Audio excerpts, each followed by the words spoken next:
Welcome to Rise and Shine, your daily business tech boost with me, Charly Leetham. If you're a small business owner looking to simplify technology and get real, actionable advice from someone with 35 years of IT experience, you're in the right place. Every episode, I'll dive into tools and systems like email, CRM, marketing and tracking, and I'll break them down into bite-sized tips you can use straight away. Your time is valuable, so let's get straight to the point. It's time to work smarter, not harder.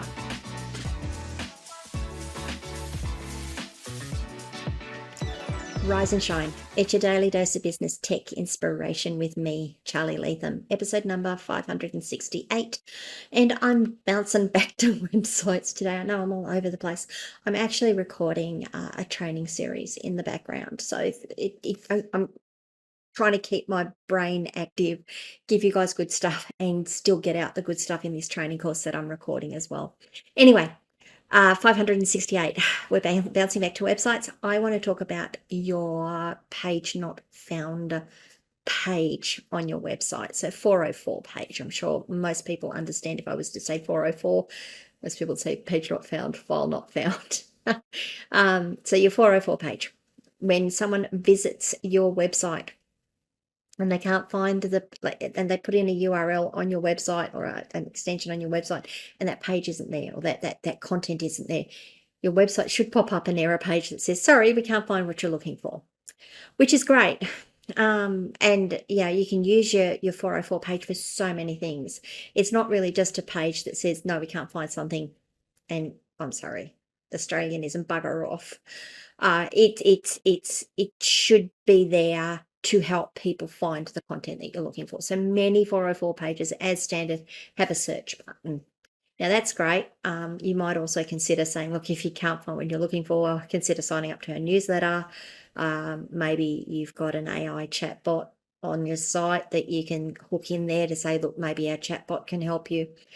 But we're talking about chatbots, and that's what brought this up for me today. I don't know if you guys use things like ChatGPT or Gemini or Copilot, that's the other one, or Grok, and have asked it questions, and it said, oh, yes, here it is, here it is, here it is.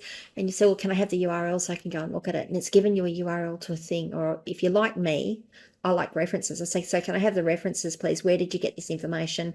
What was the legislation you looked at? What was the ruling that you looked at? What was the policy document that you looked at? Not just, I'm not just talking politics or anything. I am actually talking about when we're looking at a business in whole and looking at what its refund policies and stuff are. I want to see the source document.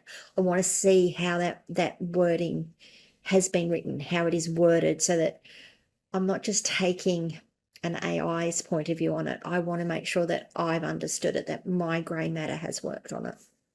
And it says, oh yeah, sure, here are the links I've used. And I've gone, okay, so let's go visit this link. Nope, that page doesn't exist on that website. Did it ever exist? Well, I'll go and check archive.org and the Wayback Machine and see if it ever existed. No, it doesn't seem to have ever existed on that website.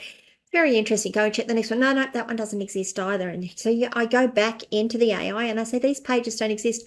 Oh, well, if they were to have a page, that's what it would be. So do these websites have these pages or not? No. So AI actually lies to you. And that's part of my frustration with AI.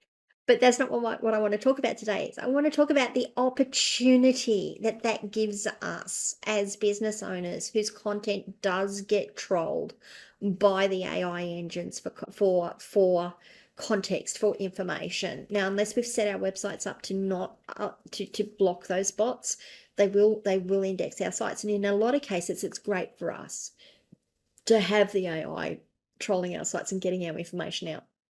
Because if our content is good enough, if it's ranking highly enough, it will actually go into their answers and it will say, well, Ask Charly Leetham says blah, blah, blah, blah, blah, and here's a link to her site. So I'm getting those links and hopefully it's going to generate content for me. Hopefully it's going to generate traffic for me. However, if it's making up stuff that I say and it's sending people to my website with a bogus link, that looks really bad. It looks bad on me because not many people will realize, well, I don't think many people would realize to go back and say, but that page didn't exist. I think I don't know. I know initially when I saw it, I thought, oh, gee, that's bad on them. They've taken the page down and not done a redirect. And I started thinking a little bit more about it. But anyway, for me, when they get my 404 page, that's an opportunity. That's another opportunity for me to connect with people who might be interested in content that I have. It's an opportunity for you guys to connect with people who are interested in products, services, information that you might have, things that you might do, and connect with them. So are you using your 404 pages simply to say, gee, we can't find the content, go away, which is what a lot of 404 pages do? Yes, they do them very, very wittily at times.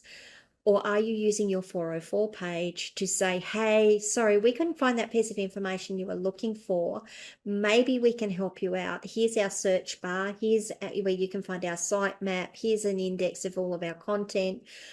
If you can't find it, how about you have a chat with us, whether it's a chatbot or yourself, or why don't you sign up for our newsletter? Now, that's a lot of stuff to put on a 404 page, and I'm not saying you should put all of that stuff on the 404 page, but I am saying that your 404 page is a really good opportunity, or another opportunity, to connect with people who might be interested in what you have, are looking for something that you have, or perhaps had.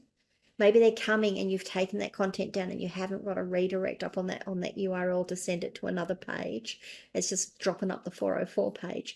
It's a great opportunity for you to connect with your audience at a different level, and maybe bring people in from being very, very, very frozen prospects and warming them up to become customers.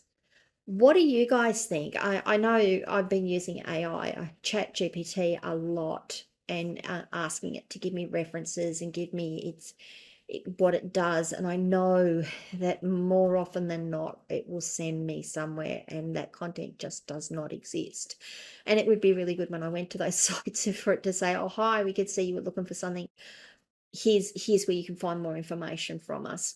Anyway, just a thought. What do you guys think? Leave your comments, questions, feedback. Did I say something you didn't like? Did I not say something that you'd like to have heard? Or did I not cover something, like for a question that was raised during all of this? Leave them wherever you are watching or listening to this video. You can always come across to my community and join in the conversation there. AskCharlyLeetham.locals.com.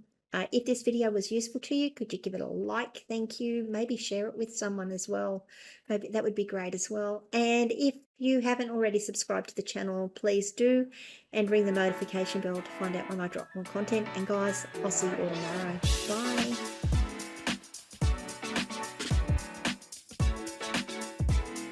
Hey there, thanks so much for tuning in to Rise and Shine, your daily business tech boost. I hope today's episode gave you some actionable insights that will make your business tech work smarter for you. If you found value, be sure to subscribe, leave a review, and share it with other small business owners who could use a daily boost. For more tips, tools, and resources, visit www.askcharlyleetham.com. Until next time, keep rising, keep shining, and let's make tech simple together.